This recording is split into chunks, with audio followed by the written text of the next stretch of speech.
漆黑夜里，雷声滚滚遮不住多多马蹄声，女子一袭黑衣，眼神冷冽，踏马而行。此刻正遭受着身后杀手的追杀，她骑着马在黑暗的森林里逃离着，但身后的人穷追不舍，暗箭鸣枪，想要置她于死地。明月高悬，女子矫健的伸手躲开了暗器，一个人窜入了森林深处，黑暗中刀光剑影。几个杀手寻找着女子的踪迹，此时躲在暗处的女子将这群杀手个个击破，雨打竹叶，鲜血池溅。厮杀过后，女子正准备离开，一个黑影突然出现在她身后，此人似乎对女子的武功十分熟悉，几招过后便扼住女子脖子。第二天女子醒来，她躺在了皇宫里记忆全失，面前出现一个翩翩公子，此人是西岐皇帝荣齐。荣齐告诉她，她是西岐的长公主荣乐，因不愿和亲私逃出宫，才在外面被追杀受了伤，以至于失去了记忆。荣乐对这陌生的皇宫毫无熟悉之感，他并不相信眼前人的说辞，对身边的一切都充满着怀疑和戒备。对于荣齐的关心，荣乐并不相信，甚至将他送来的汤药打碎在地，而荣齐这样一个一国之主，竟温柔地弯下腰收拾残片。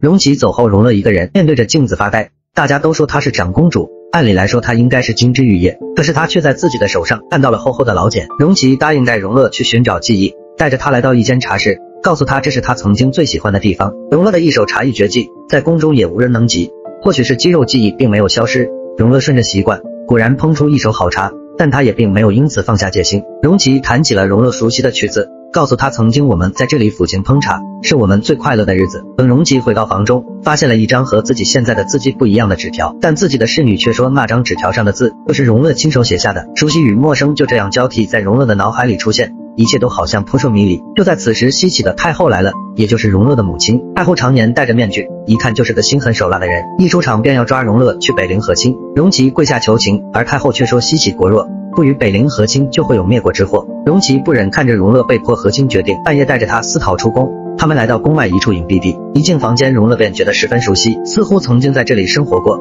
荣乐在这里看到了很多和自己字迹相仿的书画。荣齐笑道，原来过去荣乐闲来无事，十分喜欢模仿皇兄的字体，久而久之写出的字都是荣齐的字体。荣齐又告诉他，他在冷宫出生，所以才会对皇宫陌生，手上的老茧也是在冷宫时跟着内侍练习拳脚功夫留下的。荣乐心里的疑惑慢慢解开了，他也渐渐放下了戒备。就在此时，屋外突然出现了几个神秘杀手，荣齐为了救荣乐不幸负伤，危急关头荣乐的武功也被激发了出来，一举消灭了这些人。因为荣齐受伤，他们只能连夜赶回皇宫。回到皇宫，太后责备荣乐，这是由于他私自出逃，才遇上了陈国的杀手，而西岐如今内忧外患，招上来的士兵也只剩些老弱病残，唯有与强大的北陵和亲，才能够免除战乱。为了百姓，为了皇兄，荣乐终于下了决心，或许这就是他作为长公主不可逃离的宿命。这一日，风和日丽，举国同庆，荣齐依依不舍送别荣乐，他将自己的贴身玉佩赠予他，并派遣武功高清的侍卫萧杀作为荣乐的近身侍卫，一路护他周全。和亲的对象是北陵最孤傲也是最受宠的皇子宗正无忧。听闻这位皇子智勇双全，谋略过人，他不近女色，一直未曾娶亲。荣乐的这次和亲怕是凶多吉少。依照规矩，荣乐带上了出嫁时只能由新郎摘下的面具前往北陵。北陵皇帝是个明理之人，接纳了荣乐，但是和亲的主角宗正无忧却一直没有露面，甚至连马车也没有出来迎接。皇帝命无忧的好兄弟陈王前去请，好不容易请到了至尊大佛。朝堂上戴着面具的荣乐一个回眸，他也想看一看这无视礼数、狂傲不羁的未来夫君到底是什么样子。荣乐或许想过100种宗正无忧出现的场景，但他绝不会想到，在陈王的3催4请之下，搬来的竟然是一张床，而宗正无忧则躺在床上，微闭双目，目空一切。或许这就是我们常说的，你永远也叫不醒一个装睡的人。这样一个严肃的朝堂，在宗正无忧面前，不过是一个随心所欲的场合罢了。由此可以看出皇帝对他宠爱。同时，宗正无忧对自己和亲的事情并不同意，也对眼前这个戴着面具千里迢迢来和亲的荣乐不感兴趣，直言道让皇帝另选他人。北陵皇帝气急败坏道，两国婚书已定，岂能随意更改？说着企图用强硬的手段逼无忧成亲，但将士却被他一掌击退，场面一度尴尬。这时站在身旁尴尬的荣乐想挽回这个局面，他与无忧达成了半年之约，如若半年之后他依旧不改变心意，荣乐便选嫁他人，绝无怨言。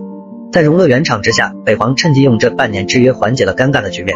退朝后，皇帝便来给无忧开小会。无忧因为母妃云贵妃的变故，对皇上耿耿于怀，不问政事，不上朝堂，但北皇还是愿意放下身段，苦口婆心的劝说。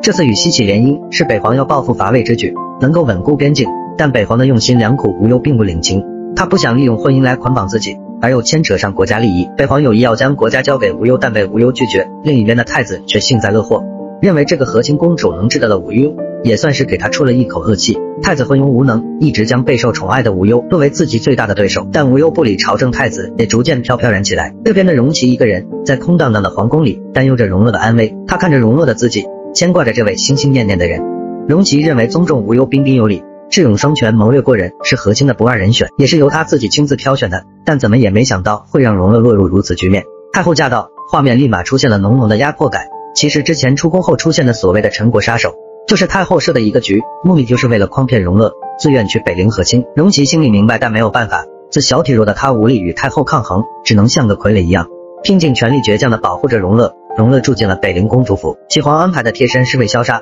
也随行护着荣乐，而公主府安排的总管邱仪却是一个心眼颇多的角色，不听从命令还对荣乐多加顶撞。荣乐一张巧嘴，三言两语就把邱仪治得服服帖帖，这让我们又能会想到刚出场时女主的聪慧霸气姿态，她从始至终都不是一个好欺负的傻白甜。回到府中，荣乐想起了先前荣琪对他的嘱托，此次前往北陵并非只是为了和亲。传闻北陵丞相秦俑写了一部《山河志》，记载了天下各国的山川地貌、城池险要，以及最详细的天文地理气象和最便捷的取胜之道，所以有传言的山河智者得天下。而宗正无忧则是秦俑唯一的弟子，荣乐也身负责任，要从他手里得到山河志的下落。荣乐暗暗决定，只要在半年之期内找到这本山河志，他也就不用再远嫁北陵，可以回到皇兄的身边。中宗无忧看似是一个无欲无求之人，但他却极爱品茶。北陵皇城里有一处龙月楼，那里有最上好的茶具和茶叶。在小陈王的怂恿下，他们来到了龙月楼，而这时摘掉了面具偷偷溜出来的荣乐也到了龙月楼。其实这龙月楼表面上是极佳的品茶阁，但实际上是西岐安插在北陵的密探纸鸢，也是为了寻找山河志。荣乐带着信物戒指与掌柜龙月会合，隐藏身份成了龙月楼的少东家，而与山河志有关的一切似乎与北陵皇宫的纠葛有着联系。福渊和云贵妃的死牵连到了秦俑，继而被满门抄斩，山河志也才因此失了下落。在打探之中，龙月告诉荣乐，有一位香魂楼的琴师叫沉香，虽然他真实身份不为人知，但他的父亲是秦俑的旧部，或许会有山河志的线索。在荣乐准备离开之时，碰见了一场刺杀，一个重要的盒子掉了下来。荣乐第一反应是藏起了盒子里的血纸。就在这时，陈王和无忧赶到，与刺客展开搏斗，不幸荣乐也被牵连进来。这便是男女主第一次真正的相遇。解决了刺客，这才发现被刺杀的人拿到的是朝中重臣与地方勾结卖官的证据，想要上报肃清官场。这些贪污的前幕后黑手其实是太子，而陈王引诱无忧来此，也就是想要得到这些证据。可没想到人被杀死，证据也没了踪影。陈王叫住荣乐和龙月，想审问出确指的下落，而荣乐则摇身一变成为龙月楼少东家慢摇。好在纸鸢先前一直在放出谣言，说荣乐相貌丑陋，性格古怪，而没了面具的荣乐自然让无忧和陈王没认出来。好在巧舌如簧掩盖了过去，而此时的无忧却悄悄地对着眼前的蛮腰颇有好感。